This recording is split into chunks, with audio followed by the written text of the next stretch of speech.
Can not exist, ठीक है भाई, चार्ज कैन नॉट एग्जिस्ट, ठीक है। Charge always associate with mass, मतलब चार्ज आवेश है जो हमेशा किससे, द्रव्यमान से संबंधित होगा, बिना द्रव्यमान के आवेश का कोई अस्तित्व नहीं है, ठीक है। देखो उदाहरण देखते हैं अपन कैसे। देखो एग्जाम्पल की बात करें अपन अपन बात कर लेते हैं किसके लिए, प्रोटॉन के लिए, ठीक है भाई। अपन बात कर लेते हैं किसके लिए, प्रोटॉन के लिए। प्रोटॉन का चार्ज आपको पता है, इसका जो आवेश होता है, प्रोटॉन का आवेश, ठीक है भाई, इलेक्ट्रॉन के आवेश के बराबर होता है मैग्नीट्यूड में, लेकिन ये पॉजिटिव में होता है, तो ये हो जाएगा 1.6 10⁻⁻90 कूलाम। कूलाम अपन ने कल पढ़ा था, आवेश का क्या होता है, मात्रक होता है ऐसा यूनिट के अंदर, ठीक है। अगर इसके मैं द्रव्यमान की बात करूं, अगर मैं इसके द्रव्यमान की बात करूं भाई, इसका जो द्रव्यमान है वो अपन देखें तो इसका द्रव्यमान हो जाएगा 1.67 10⁻⁻ कितना -27 kg हो जाएगा, ठीक है। तो अपन ने क्या बोला था, अपन ने ऊपर बोला था आवेश हमेशा द्रव्यमान से संबंधित होता है, तो मतलब प्रोटॉन का द्रव्यमान है तो उसका चार्ज है, प्रोटॉन का क्या है, द्रव्यमान है, उसका चार्ज है, ठीक है। देखो न्यूट्रॉन के केस की बात कर लेते हैं अपन, न्यूट्रॉन के लिए क्या हो जाएगा, न्यूट्रॉन के लिए, न्यूट्रॉन के लिए 4 न्यूट्रॉन, न्यूट्रॉन के लिए, ठीक है भाई। देखो अगर इसके चार्ज आवेश की बात करूं मैं, आवेश न्यूट्रॉन का, न्यूट्रॉन मतलब न्यूट्रल पार्टिकल होता है, उदासीन होता है, आवेश कैसा है इसका, उदासीन, उदासीन बोले तो शून्य चार्ज होता है, जीरो चार्ज होता है इस पे, कितना, जीरो, ठीक है, कितना, आवेश जीरो होता है। इसके द्रव्यमान की बात करूं, द्रव्यमान, द्रव्यमान देखो थोड़ा बराबर नहीं होता प्रोटॉन और न्यूट्रॉन का, लेकिन अपन अप्रोक्सीमेट क्या लेके चलते हैं, बराबर लेके चलते हैं, ठीक है ना। तो इसका कितना 1.67 10⁻⁻ कितना 27 kg होता है, ठीक है। अब देखो इस बॉडी न्यूट्रॉन के लिए मास तो है लेकिन आवेश नहीं है, तो देखो जिस बॉडी का द्रव्यमान है उसके लिए आवेश हो भी सकता है नहीं भी हो सकता, ठीक है। लेकिन ऐसी कोई बॉडी नहीं मिलेगी आपको कि जिसका द्रव्यमान शून्य हो लेकिन आवेश होगा। ये चीज तो मिल सकती है कि भाई द्रव्यमान है तो आवेश है, द्रव्यमान है तो आवेश नहीं है, मतलब द्रव्यमान तो एग्जिस्ट करेगा, आवेश हो भी सकता है उस बॉडी का, नहीं भी हो सकता, लेकिन ऐसी कोई वस्तु नहीं मिलेगी कि जिसका द्रव्यमान तो क्या हो, शून्य हो, लेकिन फिर भी उसका क्या हो, आवेश हो, ठीक है। देखो जैसे एक बात कर लेते हैं, फोटोन के केस में देख लेते हैं अपन। फोटोन एक बॉडी है, आगे पढ़ोगे आप हायर क्लास में, जो एनर्जी का क्वांटा है फोटोन। फोटोन की बात कर लेते हैं, तो इस वाले केस में अगर इसके आवेश की बात करूं तो फोटोन का आवेश कितना होता है भाई, जीरो होता है, फोटोन का आवेश होता है जीरो, और इसका द्रव्यमान भी कितना होता है, जीरो होता है, द्रव्यमान भी कितना होता है भाई, जीरो होता है, ठीक है।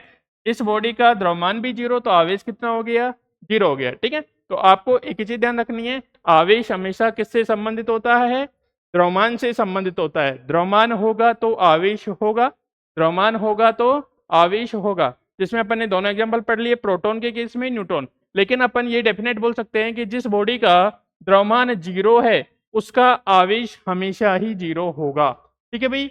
वहां पर क्या बोल सकते हैं भाई, द्रव्यमान है तो चार्ज हो भी सकता है नहीं भी हो सकता, लेकिन जिस बॉडी का द्रव्यमान जीरो है तो अपन डेफिनेट ये बोल सकते हैं हमेशा ही हमेशा उसका चार्ज भी कितना होगा, जीरो होगा, ठीक है। तो दूसरी प्रॉपर्टी समझ आई कि आवेश हमेशा किससे संबंधित होता है, द्रव्यमान से संबंधित होता है, ठीक है भाई। एक दो प्रॉपर्टी हो गई ना, तीसरी प्रॉपर्टी की बात कर लेते हैं अपन यहां पे।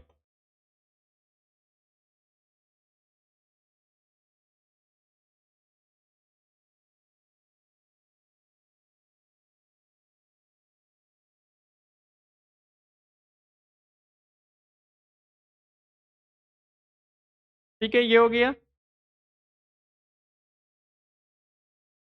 हाँ। देखो आगे, आगे बात करते हैं पर किसके लिए, इसकी थर्ड प्रॉपर्टी के लिए। थर्ड प्रॉपर्टी, तीसरी प्रॉपर्टी बात करें, आवेश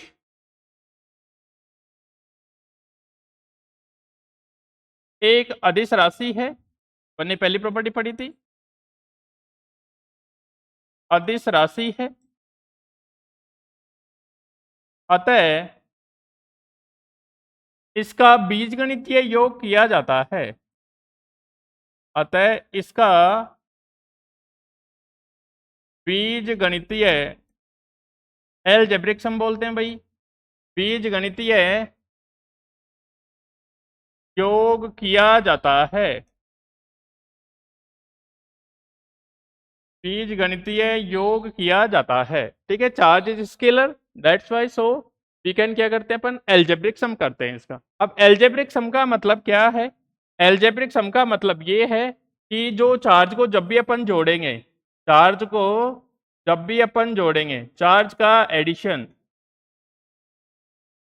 चार्ज एडिशन करेंगे, चार्ज का एडिशन तो विथ साइन करेंगे भाई, विथ साइन करेंगे, चिन्ह सहित करेंगे। ठीक है, अगर उदाहरण के तौर पर देखा जाए, अपने पास मान लो काफी चार्ज है, फॉर एग्जांपल की बात कर लेते हैं अपन उदाहरण के तौर पर। ठीक है, जैसे अपने पास चार्ज है Q1 चार्ज हो गया -2 कूलाम। ठीक है भाई, कूलाम क्या है उसका यूनिट है। Q2 चार्ज कितना हो गया, +3 कूलाम। ठीक है, Q3 चार्ज कितना हो गया अपने पास, 4 कूलाम। और Q4 चार्ज हो गया अपने पास कितना, -6 कूलाम। ठीक है, अगर अपन को इन सबका योग करना है तो अपन क्या करेंगे, Q1 प्लस कितना, Q2 प्लस कितना, Q3 प्लस कितना भाई, Q4। अपन क्या करेंगे, इसका प्लस क्या करेंगे भाई, Q4 करेंगे। तो अपन इसको कैसे जोड़ेंगे, साइन समेत, -2 कूलाम। ठीक है भाई, प्लस कितना, 3 कूलाम, प्लस कितना, 4 कूलाम, माइनस कितना, 6 कूलाम। तो ये कितना आ जाएगा, माइनस माइनस तो एक साथ ऐड हो जाएगा, 8 कूलाम। और ये कितना आ जाएगा, 7 कूलाम हो जाएगा। तो अपना टोटल चार्ज कितना हो गया, Q1 प्लस Q2 प्लस कितना, Q3। Q1 plus Q2 plus कितना, Q3 कितना हो गया, Q1 प्लस कितना, Q2 प्लस कितना, Q3 प्लस कितना, Q4। तो ये कितना ऐड होके आया, -1 कूलम। ये होता है भाई इसका एल्जेब्रिक सम का मतलब। बीजगणितीय योग मतलब चिन्ह सहित योग करना है। पॉजिटिव है तो पॉजिटिव लेना है और नेगेटिव है तो नेगेटिव चार्ज लेना है। ठीक है, ये तीसरी प्रॉपर्टी है। बाकी आगे चलते हैं, बात करते हैं अपन फोर्थ प्रॉपर्टी की। ठीक है, फोर्थ प्रॉपर्टी, यहाँ फोर्थ प्रॉपर्टी क्या होता है, समान आवेश, समान आवेश एक दूसरे को, समान आवेश एक दूसरे को प्रतिकर्षित करते हैं। समान आवेश एक दूसरे को प्रतिकर्षित करते हैं। ठीक है भाई, सेम चार्ज होगा, सेम चार्ज का मतलब जैसे अपन लिख सकते हैं यहाँ धनात्मक और धनात्मक आवेश है, इधर भी धनात्मक है। ठीक है, और इधर भी क्या है अपने पास, धनात्मक है। इधर भी अपने पास क्या है, धनात्मक चार्ज है। ठीक है भाई, जैसे यहाँ कोई प्लस Q चार्ज है और इधर भी अपने पास कोई क्या है, प्लस Q चार्ज है। तो दोनों सेम सेम टाइप के हो गए, तो सेम सेम टाइप में बीच में क्या होगा, इनके बीच प्रतिकर्षण होगा, प्रतिकर्षण होगा। ठीक है भाई, इस चीज का ध्यान रखना, सेम सेम चार्ज हैं तो इनके बीच क्या होगा, प्रतिकर्षण होगा। अब देखो, आपकी नॉलेज के लिए मैं बता देता हूं, इनमें अट्रैक्शन भी पॉसिबल है, हो सकता है, कंडीशन है वो हो सकता है, लेकिन अभी के लिए इतना ध्यान रखो कि सेम नेचर के चार्ज में क्या होता है, प्रतिकर्षण होता है। ठीक है, एक दूसरे को क्या करते हैं, प्रतिकर्षित करते हैं। तो इंग्लिश में लिख लीजिएगा, same nature of charge, same nature of charge repel each other, repel each other. ठीक है भाई, सेम नेचर के चार्ज क्या करेंगे, रिपेल करेंगे। ठीक है, इसी में नेक्स्ट प्रॉपर्टी की बात करें अपन, विपरीत प्रकृति के आवेश, विपरीत प्रकृति के आवेश हमेशा, देखो भाई वहां मैंने हमेशा नहीं लिखा, ठीक है ना, विपरीत प्रकृति के आवेश हमेशा एक दूसरे को आकर्षित करते हैं, एक दूसरे को आकर्षित करते हैं, एक दूसरे को आकर्षित करते हैं। ठीक है भाई, विपरीत प्रकृति के आवेश क्या करते हैं, एक दूसरे को आकर्षित करते हैं। ठीक है भाई, एग्जाम्पल के तौर पे कैसे लिखेंगे, जैसे इधर भी अपने पास एक तो क्या है, ऋणात्मक आवेश हो, यहाँ अपने पास क्या हो, ऋणात्मक आवेश। ठीक है, इधर ऋणात्मक आवेश हो गया, और इधर अपने पास दूसरा आवेश कैसा हो, धनात्मक आवेश। इधर क्या हो अपने पास, धनात्मक आवेश हो। ठीक है, दोनों अपोजिट नेचर के हो गए, एक प्लस हो जाएगा, एक क्या हो जाएगा, माइनस। तो इन दोनों के बीच क्या होगा भाई, आकर्षण होगा। इन दोनों के बीच क्या होगा, आकर्षण होगा। ठीक है भाई, एक दूसरे को क्या करेंगे, ये अट्रैक्ट करेंगे, आकर्षण होगा। ठीक है, आगे देखो,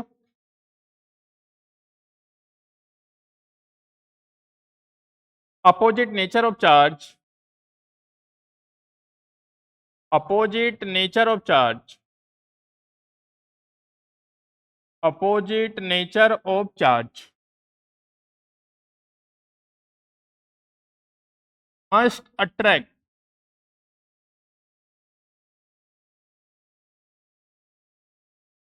मस्ट अट्रैक्ट ईच अदर। ठीक है भाई, मस्ट अट्रैक्ट क्या हो जाएगा, ईच अदर, एक दूसरे को क्या करेंगे भाई, आकर्षित करेंगे। अपोजिट नेचर का चार्ज क्या करेगा, एक दूसरे को आकर्षित करेंगे। ठीक है भाई, इसमें भी देख लो, जैसे एक अपने पास प्लस क्यू चार्ज हो, एक अपने पास कैसा हो, माइनस क्यू, एक दूसरे के पास आएंगे तो क्या होगा, इसमें अट्रैक्शन होगा, अट्रैक्शन होगा। इस चीज का ध्यान रखना भाई, मस्ट अट्रैक्ट है ये, मस्ट मतलब हमेशा ही, हमेशा मस्ट अट्रैक्ट, यानी अट्रैक्शन ही पॉसिबल होगा। वहां रिपल्सन के साथ साथ अट्रैक्शन भी पॉसिबल हो सकता है, वो मैं बताऊंगा आगे, है ना। ठीक है, ये कितनी प्रॉपर्टी हो गई, चार प्रॉपर्टी हो गई। नेक्स्ट प्रॉपर्टी की बात कर लेते हैं आगे, फिफ्थ प्रॉपर्टी। ठीक है, देखो फिफ्थ प्रॉपर्टी में क्या होता है, आवेश हमेशा संरक्षित रहता है, आवेश हमेशा संरक्षित रहता है, संरक्षित रहता है। अर्थात, अर्थात आवेश को ना तो उत्पन्न किया जा सकता है, जैसे ऊर्जा संरक्षण पढ़ते हो ना वैसे ही, अर्थात आवेश को ना तो उत्पन्न किया जा सकता है, आवेश को ना तो उत्पन्न किया जा सकता है,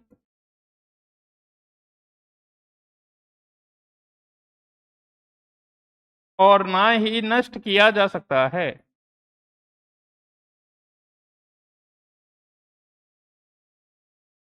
और ना ही नष्ट किया जा सकता है।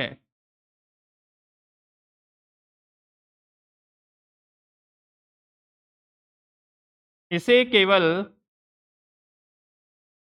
इसे केवल एक वस्तु से, इसे केवल एक वस्तु से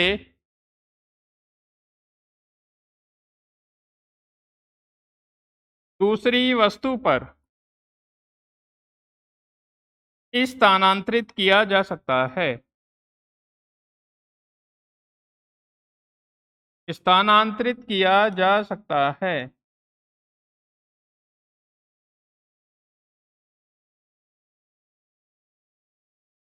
ठीक है भाई, आवेश जैसे ऊर्जा संरक्षण पढ़े थे आप, वैसे ही क्या होता है, आवेश संरक्षण होता है। आवेश संरक्षित रहता है, अर्थात ना तो आवेश को उत्पन्न कर सकते हैं, ना ही नष्ट कर सकते हैं, एक बॉडी से दूसरी बॉडी में क्या कर सकते हैं, इसको स्थानांतरित कर सकते हैं। ठीक है ना, तो इस चीज का ध्यान रखना। देखो इंग्लिश में लिख लो इसको, चार्ज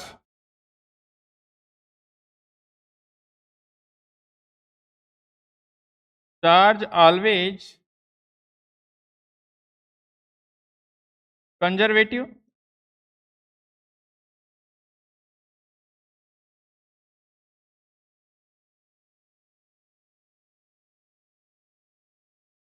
इट नाइदर क्रिएटेड और destroyed.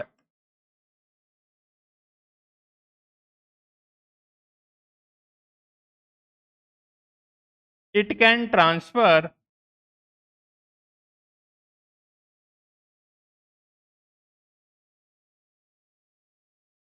from one body to another body.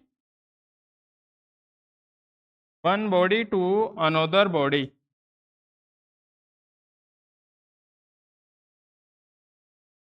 ठीक है, तो ये इस चीज का ध्यान रखना कि चार्ज ऑलवेज क्या होता है, ट्रांसफरेबल होता है। ना तो इसको अपन उत्पन्न कर सकते हैं, ना ही नष्ट कर सकते हैं, एक बॉडी से दूसरी बॉडी में ट्रांसफर कर सकते हैं।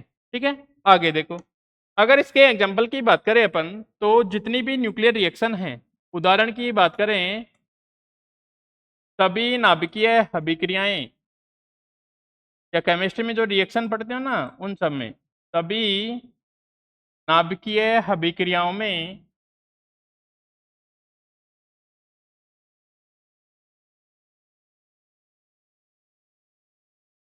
आवेश हमेशा संरक्षित रहता है।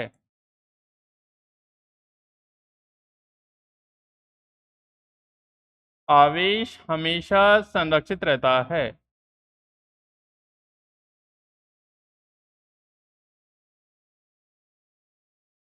ठीक है भाई, अपन ऐसे लिख सकते हैं, अर्थात अभिकारकों का आवेश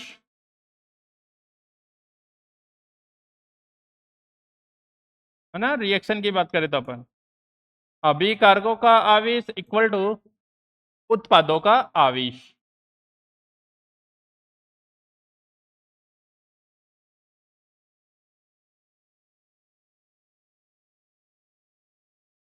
ठीक है भाई, तो दोनों का आवेश क्या होगा, बराबर होगा। ठीक है, सभी न्यूक्लियर जो रिएक्शन उनमें चार्ज क्या होता है, हमेशा कंजर्वेटिव रहता है। हाँ, आगे प्रॉपर्टी की बात करें अपन, 6 नंबर देखो भाई, 6 नंबर प्रॉपर्टी में क्या हुआ, आवेश हमेशा क्वांटीकृत होता है। आवेश हमेशा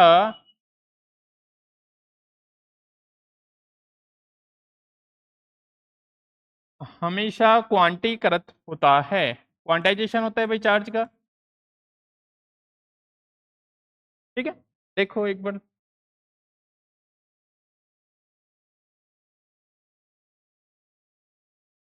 चार्ज इज ऑलवेज क्वांटाइज्ड।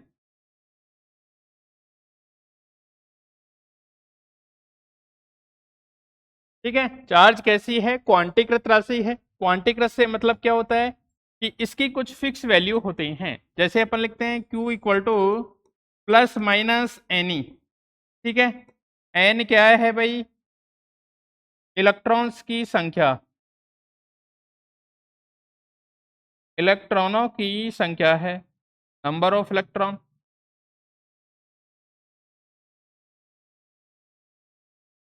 इलेक्ट्रॉनों की संख्या। और ई क्या है भाई, ई है इलेक्ट्रॉन का आवेश। ई क्या है भाई, इलेक्ट्रॉन का आवेश। ठीक है भाई, इसका अपन मैग्नीट्यूड लिख रहे हैं, प्लस माइनस उसी को दिखाता है। इसका आवेश कितना 1.6 10 टू पावर माइनस कितना 90 कूलम। ठीक है, प्लस माइनस किसको दिखाता है, आवेश कम या ज्यादा, इलेक्ट्रॉन के ट्रांसफर को दिखाता है कि इलेक्ट्रॉन कौन सी बॉडी से ट्रांसफर हो रहा है। अगर उस बॉडी से अपन इलेक्ट्रॉन निकालते हैं तो वहां इलेक्ट्रॉन की क्या होगी, कमी होगी। इलेक्ट्रॉन की कमी होगी मतलब पॉजिटिव चार्ज आएगा। और अगर बॉडी को इलेक्ट्रॉन देते हैं तो इलेक्ट्रॉन की क्या होगी, अधिकता होगी, तो वहां किसको दिखाएगा, नेगेटिव चार्ज को दिखाएगा। वहां किसको दिखाएगा, नेगेटिव चार्ज को दिखाएगा। अब देखो क्वांटाइजेशन का मतलब क्या होता है वो समझो एक बार। क्वांटाइजेशन होता कैसे है, ये Q इक्वल टू अपन ने लिख दिया प्लस माइनस एन ई। यहाँ अपन लिख सकते हैं जो n की वैल्यू है वो n इक्वल टू यहाँ हो सकता है कितना 0 1 2 3 dot dot. n is not equal to, n का क्या मान पॉसिबल नहीं है, 1/2 3/2 5/2। फ्रिक्शन में इसकी वैल्यू पॉसिबल नहीं है। n क्या कौन सा मान है, ओनली इंटीजर, पूर्णांक मान पॉसिबल हो सकता है, n की फ्रिक्शन में कोई वैल्यू पॉसिबल नहीं है। अब देखो जब अपन हायर क्लास की बात करते हैं तो वहां कुछ क्वार्क पार्टिकल आते हैं, क्वार्क एंटी क्वार्क, है ना। तो उन सब के लिए ये फ्रिक्शन वाला चार्ज पॉसिबल होता है, लेकिन वो फ्री स्पेस में एग्जिस्ट नहीं करते अभी, ठीक है। तो अभी के लिए इतना ही समझेंगे कि n का मान कितना 0 1 2 3 डॉट डॉट पूर्णांक में पॉसिबल है, तो क्योंकि कोई फिक्स वैल्यू आती है चार्ज की +1e +2e +3e +4e या -1e -2e -3e -4e, तो इसके बेस पे अपन कह सकते हैं कि आवेश कैसी राशि है, क्वांटीकृत राशि है, ठीक है। एग्जाम्पल के लिए मैं समझा देता हूं फिर से आपको, देखो जैसे अपन बात करें फॉर एग्जाम्पल, देखो समझने के लिए लिखते हैं अपन फॉर एग्जाम्पल, जैसे अपन बात करें कि अपन मानव प्रजाति जो अपना मनुष्य है, मनुष्य इनकी गणना करते हैं, मनुष्यों की गणना करने लगे भाई अपन, ठीक है। मनुष्यों को गिनना है अपन को, तो अपन क्या कहे, कहीं गए, किसी गांव में गए और वहां जाके अपन ने काउंटिंग करना स्टार्ट किया। तो मान लो एक तो एजड पर्सन है, काफी एज है 70 80, ठीक है, उसका काउंटिंग अपन ने 1 लिया, भाई उसको अपन 1 गिनेंगे। एक छोटा बच्चा है कोई, एक छोटा बच्चा है, ठीक है, छोटा बच्चा है, तो उसके लिए भी तो अपन को 1 काउंट करना पड़ेगा, उसके लिए भी तो अपन को 1 काउंट करना पड़ेगा। ये थोड़ी इसको अपन हाफ काउंट कर सकते हैं कि भाई 1 हो गया प्लस इसमें बच्चे के लिए आधा लगा दो, कोई बीच का है तो उसके लिए 3/4 लगा दो, ऐसा पॉसिबल थोड़ी है, ऐसा पॉसिबल नहीं है, ऐसा पॉसिबल नहीं है अपने पास, ठीक है। तो अपन क्या कह सकते हैं, अपन ये कह सकते हैं कि जैसे मनुष्य की गणना करें तो 1 के बाद सीधा क्या आएगा, 2 आएगा, इसके बीच का कोई नंबर नहीं आएगा। तो इसके बेस से अपन क्या कह सकते हैं कि जैसे मनुष्य की गणना करते हैं उसके बाद 1 के बाद सीधा क्या आता है, 2 आता है, बीच की कोई वैल्यू पॉसिबल नहीं है। उसी प्रकार चार्ज के लिए, चार्ज के लिए अपन बात करें या तो +e होगा या क्या होगा +2e होगा या +3e होगा, ये वाली वैल्यू क्या होती है, पॉसिबल होती है, इसके बीच की कोई वैल्यू पॉसिबल नहीं है। या फिर क्या होगा -e या कितना -2e या कितना -3, इसके बीच की कोई वैल्यू पॉसिबल नहीं है। ये वाली वैल्यू तो क्या हो सकती हैं, पॉसिबल हो सकती हैं, जबकि इनके बीच का कोई वैल्यू पॉसिबल नहीं हो सकता, ठीक है। आई बात समझ में। तो इसको बोलते हैं अपन आवेश का क्वांटीकरण, मतलब उसकी क्वांटाइजेशन में कुछ फिक्स वैल्यू होती है, फ्रिक्शन में भिन्न के अंदर वैल्यू पॉसिबल नहीं है, तो इसको क्या बोलते हैं अपन, आवेश का क्वांटीकरण बोलते हैं, ठीक है। देखो आगे, आगे की प्रॉपर्टी देखते हैं।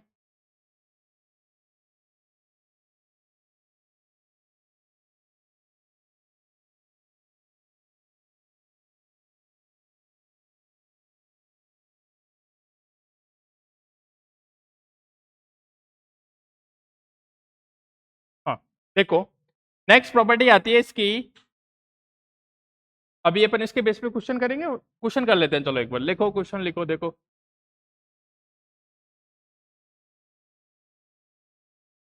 निम्न में से, निम्न में से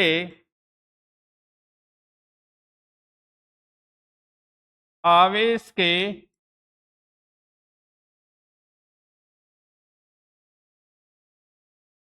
कौन से मान संभव है,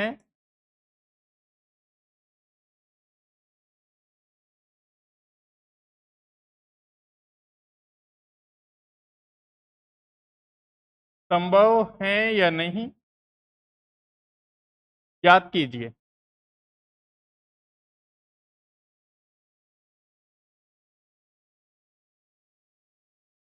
ठीक है भाई, इंग्लिश में लिख लो साथ में, which value of following charge,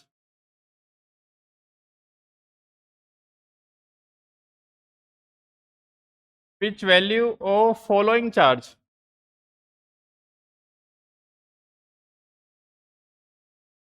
are possible or not, are possible or not, ठीक है भाई। उनको अपन को क्या करना है, याद करना है, ठीक है। पहला मैं क्वेश्चन देता हूं आपके लिए कि आपको क्यू का मान दे रखा है उन्होंने 0.1e,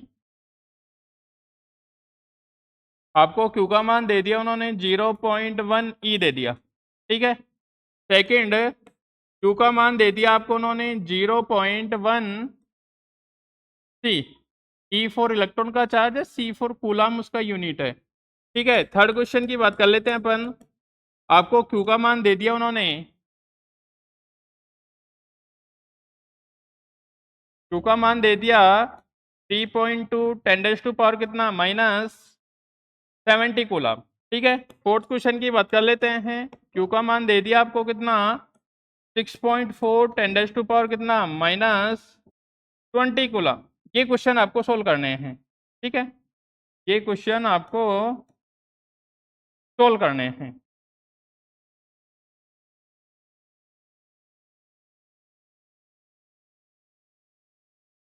ठीक है, अब देखो, अब इनका अपन सॉल्यूशन करते हैं, यही कर लेते हैं इधर साइड ही। देखो, एक एक क्वेश्चन का सॉल्यूशन कर लेते हैं अपन। अगर मैं फर्स्ट क्वेश्चन, अच्छे से समझना, क्वेश्चन पूछा जाता है यहाँ से भाई। ठीक है, काफी एग्जाम में पूछा गया है। अगर मैं फर्स्ट क्वेश्चन की बात करूं तो Q इक्वल टू कितना दे दिया अपन को 0.1 ई दे दिया। ठीक है, 0.1 ई, और अपनी फास्ट फॉर्मूला क्या था Q equal to plus minus n e. ठीक है भाई, Q इक्वल टू कितना था प्लस माइनस एन ई। तो Q का मान दे रखा है, अपन को यहाँ से नंबर निकालना है। अगर वो नंबर इंटीजर में आएगा, पूर्णांक आएगा, तो चार्ज पॉसिबल हो जाएगा, अदरवाइज नहीं होगा, सिंपल सी बात है। ठीक है, तो Q का मान कितना रखते हैं अपन यहाँ पे 0.1 ई। ई मतलब इलेक्ट्रॉन का चार्ज है भाई। ये कितना हो जाएगा प्लस माइनस एन ई। ई से ही कैंसिल कर सकते हो, नहीं ऐसे नहीं तो ऐसे लिख सकते हो 0.1 1.6 10⁻⁴ कितना -90 कूलम, और इधर कितना प्लस माइनस एन इंटू कितना 1.6 10⁻⁴ कितना -90 कूलम। ये दोनों साइड से कैंसिल आउट हो सकता है। ठीक है, यहाँ एन का मान कितना मिल जाएगा अपन को प्लस माइनस 0.1। एन का मान कितना मिल जाएगा प्लस माइनस 0.1। अब ये देखो एन इंटीजर नहीं है, पूर्णांक नहीं है, ये कोई पॉइंट की वैल्यू आ रही है, मतलब ये एन की वैल्यू पॉसिबल नहीं है। अपन ने क्या देखा था, एन के वही मान पॉसिबल होते हैं 0 1 2 3, इनके बीच का कोई भी मान पॉसिबल नहीं है। जबकि अपने पास एन की वैल्यू कितनी आ रही है प्लस माइनस 0.1, मतलब ये वाली वैल्यू क्या होगी पॉसिबल नहीं होगी। ये वाली वैल्यू क्या होगी अपने पास पॉसिबल नहीं होगी। तो अपन यहाँ क्या कह सकते हैं, अतः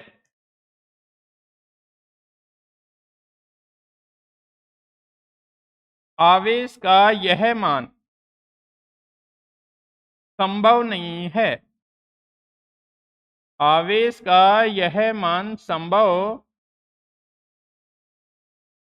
नहीं है। ठीक है भाई, आवेश की ये वाली वैल्यू पॉसिबल है नहीं है। सेकंड क्वेश्चन की बात करते हैं। देखो, अगले पेज पे चलते हैं अपन, सेकंड क्वेश्चन की बात करते हैं अपन यहाँ पे। अपना second question, Q equal to कितना लिखा था भाई उसने, Q इक्वल टू लिखा था 0.1 C लिखा था, 0.1 कितना C लिखा था। ठीक है, अब देखो, अपन यहाँ सॉल्यूशन में क्या लिखते हैं, अपने पास क्या था Q equal to plus minus n ई।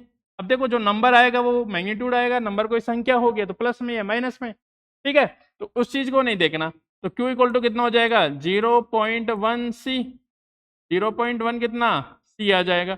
इधर देखो, प्लस माइनस को छोड़ देता हूँ थोड़ी देर के लिए, 1.6 इंटू 10⁻⁴ कितना -90 कूलम। कूलम से कूलम कैंसिल आउट हो गया, अपन को एन चाहिए, अपन को क्या चाहिए एन।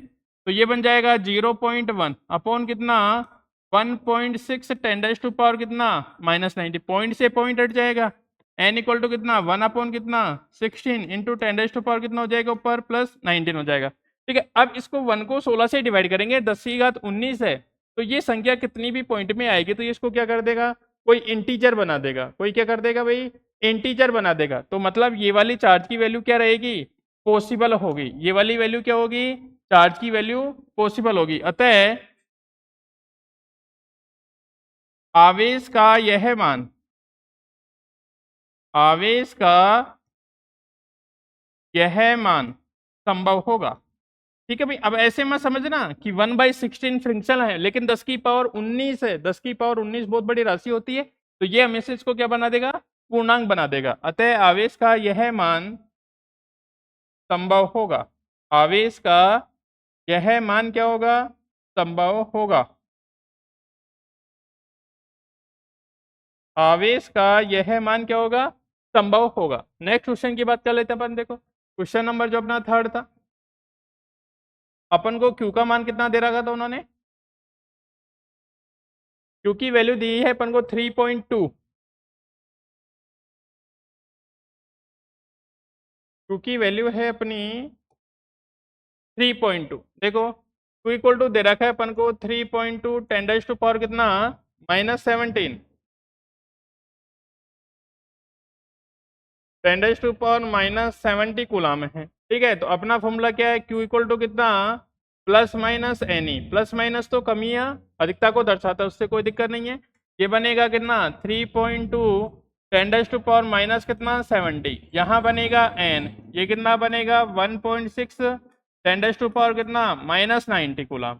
ठीक है, कूलाम से कूलाम कैंसिल आउट हो जाएगा, अपन को तो N चाहिए, तो N इक्वल टू कितना बन जाएगा 3.2 10⁻⁻ कितना -70, और ये कितना बन जाएगा 1.6 10⁻⁻ कितना -90। ठीक है, पॉइंट से पॉइंट हटाएंगे तो कितना बन जाएगा 32 अपॉन कितना 16, और पावर हटाएगी तो पावर ऊपर जाके कितनी हो जाएगी 2 बन जाएगी, तो n इक्वल टू कितना हो जाएगा 2 इंटू 10⁻⁻ कितना 2, ये कितना बन जाएगा 200 बन जाएगा। तो ये भी कोई इंटीजर है, तो अपन क्या लिख सकते हैं, अतः आवेश का यह मान क्या होगा संभव होगा, अतः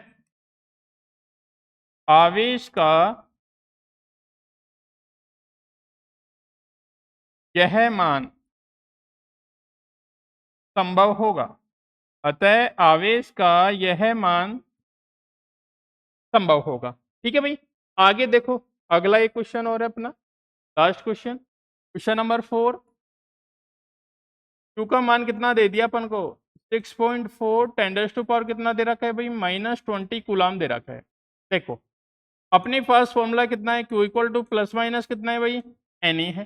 ठीक है, तो Q का चार्ज कितना 6.4 10⁻⁴ कितना -20 कूलाम, प्लस माइनस को रहने दो, ये कितना 1.6 10⁻⁴ कितना -90 कूलाम हो जाएगा, कूलाम से कूलाम कैंसिल आउट हो गया, अपन को तो N चाहिए, N कितना हो जाएगा 6.4 10⁻⁴ कितना -20, और ये कितना हो गया 1.6 10⁻⁴ कितना -90, पॉइंट से पॉइंट हट जाएगा, ये कितना बनेगा 64 अपॉन 16 इंटू 10⁻⁴ कितना -1 बनेगा। ठीक है ना, -90 ऊपर -20 है, तो ऊपर कितना बन जाएगा -1 बन जाएगा। अब देखो ये कितना बना n इक्वल टू कितना 4 टाइम्स जाएगा 10⁻⁴ कितना -1, इसको ले सकता हूँ 4 बाई कितना 10, तो ये कितना आएगा 0.4, तो इंटीजर है, ये इंटीजर नहीं है, पूर्णांक नहीं है।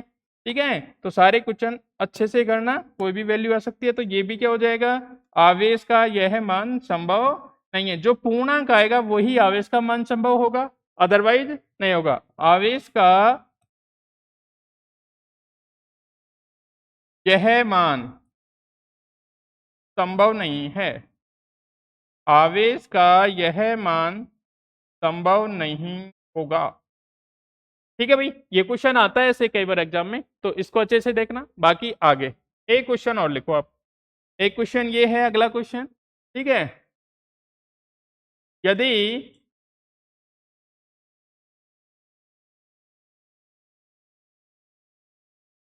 किसी वस्तु को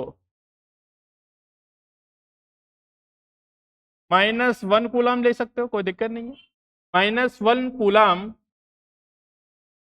आवेश से आवेशित किया जाता है, -1 कूलाम आवेश से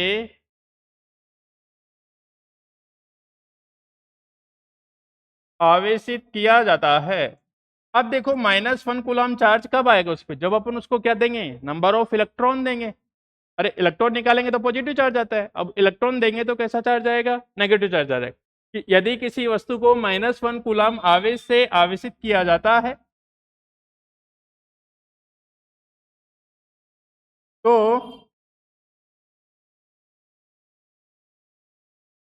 उसको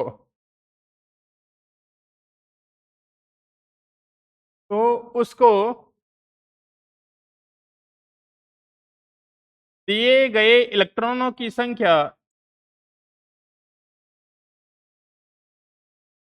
दिए गए इलेक्ट्रॉनों की संख्या ज्ञात कीजिए।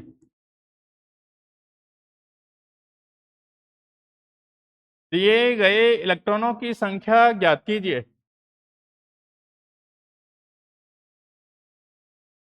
ठीक है भाई, अपन ने बॉडी को नेगेटिव चार्ज किया, तो अपन क्या नेगेटिव चार्ज कब होगी बॉडी, जब अपन उसको इलेक्ट्रॉन देंगे। ठीक है, तो दिए गए इलेक्ट्रॉनों की संख्या ज्ञात कीजिए, इंग्लिश में लिख लो, find the number of find the given number of electron, find the given number of electron, find the given number of electrons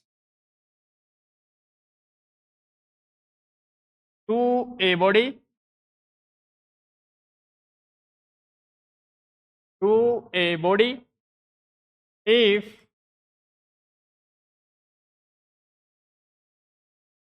the body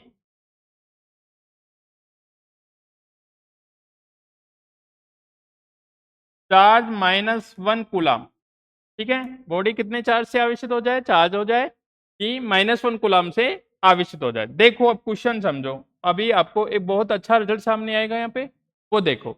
अपन ने क्या किया, बॉडी को कितना चार्ज दिया, -1 कूलम, तो अपन को क्या चाहिए, गिवन नंबर ऑफ इलेक्ट्रॉन निकालने की, बॉडी को अपन ने कितने नंबर ऑफ इलेक्ट्रॉन दिए, ठीक है। तो अपने पास फॉर्मूला कितना, Q इक्वल टू कितना, plus minus n e, Q equal to कितना, प्लस माइनस एनी, ठीक है। अपन ने बॉडी को कितना चार्ज दिया, -1 कूलम, ठीक है। तो देखो यहाँ अपन ने बॉडी को चार्ज दिया कितना, -1 कूलम चार्ज दिया, ठीक है, कोई दिक्कत नहीं है। Plus minus n e, plus minus तो एफिशिएंसी डेफिशिएंसी को दिखा रहा है, एन का मतलब तो ये हो गया, और यहाँ लगाना चाहते कितना हो जाएगा, -1.6 10⁻⁴ कितना, -90। ये प्लस माइनस अधिकता या कमी को दिखाता है जो अपने आप ऑलरेडी है वहां पे, है ना, ठीक है। अपन ने इलेक्ट्रॉन का चार्ज रख दिया, माइनस से माइनस कैंसिल आउट हो जाएगा, ये बना कितना 1 कूलम, यहाँ बना n इंटू 1.6 10⁻⁴ कितना, -90। अपन को तो n चाहिए कूलम, तो कूलम से कूलम कैंसिल आउट हो जाएगा, ये बन जाएगा 1 अपॉन कितना 1.6 और 10⁻⁴ कितना -90, ठीक है भाई। n का मान निकालेंगे यहाँ से, 1 अपॉन कितना बन गया 1.6 10⁻⁴ कितना बन जाएगा 19 बन जाएगा। यहाँ से दशमलव उठाऊंगा तो ये कितना बन जाएगा 10 अपॉन कितना आ जाएगा 16 और 10⁻⁴ कितना 19, ठीक है। एक पावर इसमें से कम कर दिया, 10⁻⁴ कितना कर दिया 18 अपॉन कितना कर दिया 16। इसको अगर मैं 16 से डिवाइड करता हूँ तो 6 टाइम्स हो जाएगा, ठीक है, 6 टाइम्स हो जाएगा, पॉइंट लगाऊंगा, ठीक है, 6.25 आएगा और 10⁻⁴ कितना आ जाएगा 18। इतने नंबर ऑफ इलेक्ट्रॉन पर अगर ट्रांसफर करेंगे तब बॉडी पे कितना चार्ज आएगा, -90 कूलम। अगर किसी बॉडी को इतने नंबर ऑफ इलेक्ट्रॉन देंगे तब बॉडी पे कितना चार्ज आएगा, -1 कूलम चार्ज आ जाएगा। और ये देखो 10⁻⁴ कितना है 18, लार्ज नंबर है, 10⁻⁴ कितना है, लार्ज नंबर है।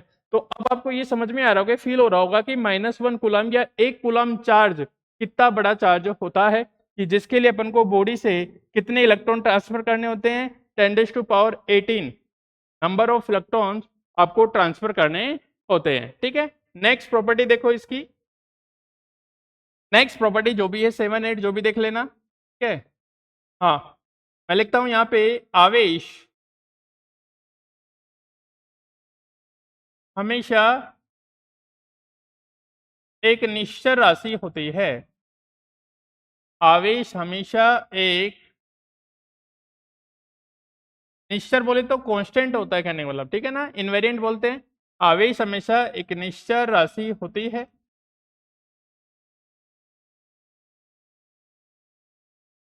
अर्थात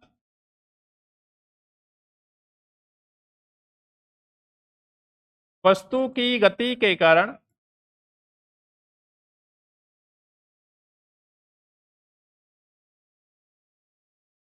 वस्तु की गति के कारण आवेश का मान परिवर्तित नहीं होता है, आवेश का मान परिवर्तित नहीं होता है, आवेश का मान परिवर्तित नहीं होता है। ठीक है भाई, charge is always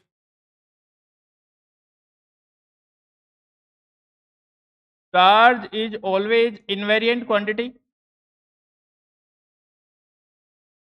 charge is always invariant quantity,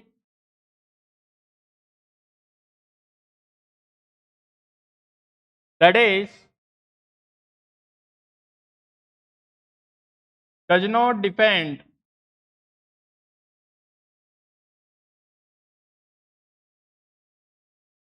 does not depend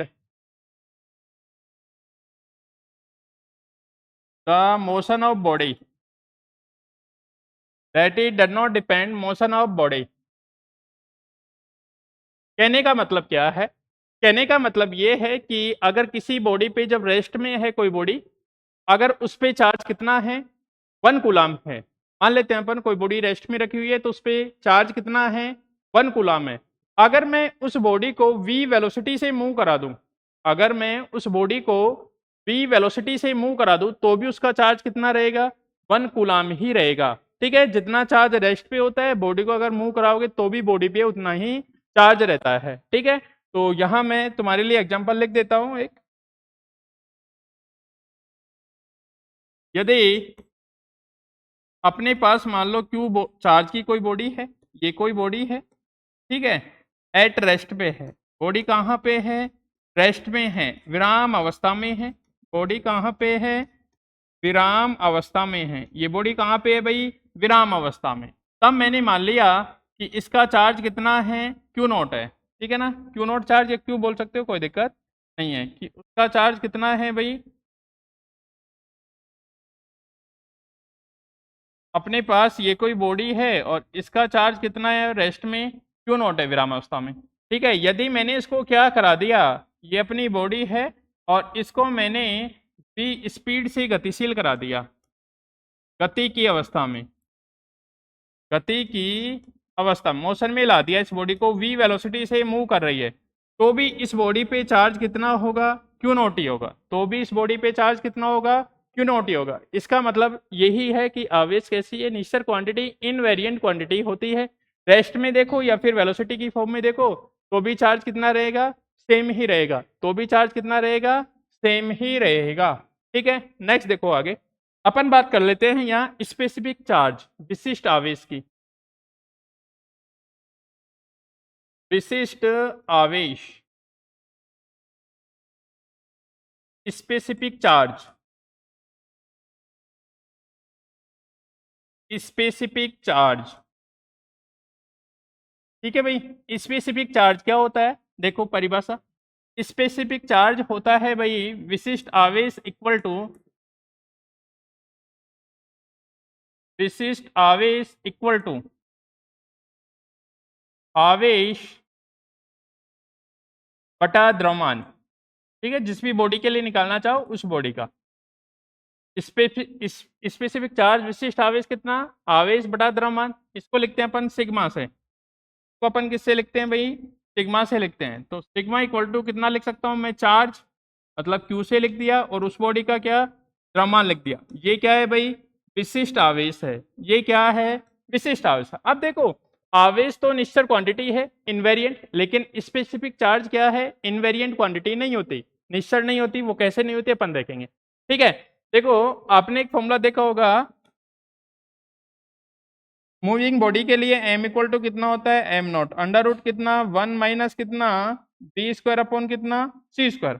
अगर किसी बॉडी का रेस्ट मास कितना है, एम नॉट, तो उसका moving mass m equal to कितना होता है, m naught under root 1 minus v square upon कितना, सी स्क्वायर। कब, जब बॉडी v स्पीड से मूव कर रही हो, जब बॉडी क्या कर रही हो, v स्पीड से मूव कर रही हो। ठीक है, तो देखो यहां से स्पेसिफिक चार्ज क्या बन जाएगा, अब देखो यहां से ये चार्ज बनेगा कितना, सिग्मा इक्वल टू, यहां तो Q और नीचे कितना बन जाएगा भाई, एम नॉट, नीचे बन जाएगा एम नॉट। ठीक है, और इसके बटे में कितना, under root 1 minus v square upon कितना हो जाएगा, सी स्क्वायर। 1 माइनस कितना बन जाएगा, वी स्क्वायर अपॉन कितना, सी स्क्वायर। देखो नेक्स्ट पेज पे एक बार देखना, यहां से अपना स्पेसिफिक चार्ज का फॉर्मूला है सिग्मा, और जो कितना है Q अपॉन कितना, एम। और चूंकि अपने पास m का फॉर्मूला कितना है भाई, एम नॉट अंडर रूट कितना, 1 माइनस कितना, वी स्क्वायर अपॉन कितना, सी स्क्वायर। अब देखो थोड़ी देर के लिए, यदि मैं क्या करता हूं, यदि मैं करता हूं v स्पीड बढ़ाता हूं, v इंक्रीज किया, मतलब जो स्पीड थी उस पार्टिकल की, उस स्पीड को मैंने बढ़ाया। ठीक है, v बढ़ाया, देखना भाई थोड़ी देर समझना, V बढ़ाया तो ये वाली क्वांटिटी क्या हो जाएगी, कम होगी, ये वाली क्वांटिटी क्या होगी, कम होगी, तो ओवरऑल वैल्यू क्या हो जाएगी, बढ़ जाएगी, ओवरऑल वैल्यू क्या हो जाएगी, बढ़ जाएगी, मतलब मास क्या हो जाएगा, डिक्रीज हो जाएगा। देखो कैसे, V बढ़ेगा, V बढ़ा तो ये वाली क्वांटिटी क्या हो जाएगी, कम होगी, ये वाली क्वांटिटी क्या हो जाएगी, कम हो जाएगी, ठीक है। V बढ़ेगा तो ये क्वांटिटी क्या हो जाएगी, बढ़ेगी, तो इसकी ओवरऑल वैल्यू क्या हो जाएगी, बढ़ जाएगी, ओवरऑल वैल्यू क्या कर जाएगी, बढ़ जाएगी, तो जिसके कारण ये क्या हो जाएगा, m घटेगा तो सिग्मा भी क्या कर जाएगा, इंक्रीज कर जाएगा, क्योंकि Q तो फिक्स रहेगा, Q तो हमेशा क्या रहेगा, फिक्स रहेगा। जैसे जैसे इसकी वैल्यू बढ़ेगी ओवरऑल वैल्यू बढ़ेगी, जैसे जैसे V की वैल्यू बढ़ेगी ओवरऑल वैल्यू बढ़ेगी, ओवरऑल वैल्यू बढ़ी तो ये क्या हुआ, 1 में से ये कम हुआ, 1 में से ये क्या होगा, कम होगा, अरे V बढ़ा, V बढ़ा, बढ़ रहा है दमादम, ठीक है, तो 1 माइनस करूंगा तो ये वैल्यू क्या मिलेगी, कम मिलेगी, तो m क्या हो जाएगा यहाँ पे, इंक्रीज कर जाएगा, m क्या हो जाएगा यहाँ पे, इंक्रीज कर जाएगा, ठीक है। तो m भी क्या कर गया यहाँ पे, इंक्रीज कर गया, यहाँ भी m क्या कर गया भाई, इंक्रीज, v बढ़ेगा, ये वैल्यू क्या हो जाएगी, 1 माइनस वैल्यू क्या हो जाएगी, घटेगी, तो m इंक्रीज कर जाएगा, जब m इंक्रीज कर गया, m इंक्रीज कर गया तो सिग्मा क्या हो जाएगा, डिक्रीज कर जाएगा, सिग्मा क्या कर जाएगा, डिक्रीज। अगर यदि मैं बात करता हूँ यहाँ किसकी, p घटेगा, p घटा, p घटा तो ये वैल्यू क्या करेगी, घटेगी, ये वाली वैल्यू क्या करेगी, घटेगी, तो 1 माइनस वैल्यू क्या करेगी, बढ़ेगी, 1 माइनस वैल्यू क्या करेगी, बढ़ेगी, तो m क्या कर जाएगा, डिक्रीज कर जाएगा, और जब m डिक्रीज करेगा तो सिग्मा क्या कर जाएगा, इंक्रीज कर जाएगा। तो इस टाइप से जब वेलोसिटी बढ़ेगी या घटेगी तो Q तो फिक्स रहता है लेकिन सिग्मा क्या हो जाएगा, कम या ज्यादा होता है। तो चार्ज तो इनवेरिएंट क्वांटिटी है लेकिन स्पेसिफिक चार्ज क्या है, इनवेरिएंट नहीं है। स्पेसिफिक चार्ज कैसी क्वांटिटी, इनवेरिएंट क्वांटिटी, ठीक है। तो यहाँ तक की चीजें हैं, ये एक बार अच्छे से पढ़ लेना, चार्ज की प्रॉपर्टी के बारे में था, इनको एक बार रिवाइज कर लेना। और बाकी अगर चैनल पे नए हैं आप, YouTube channel PG foundation classes पे, तो चैनल को लाइक शेयर सब्सक्राइब कीजिए, ठीक है। तब तक के लिए थैंक यू, धन्यवाद।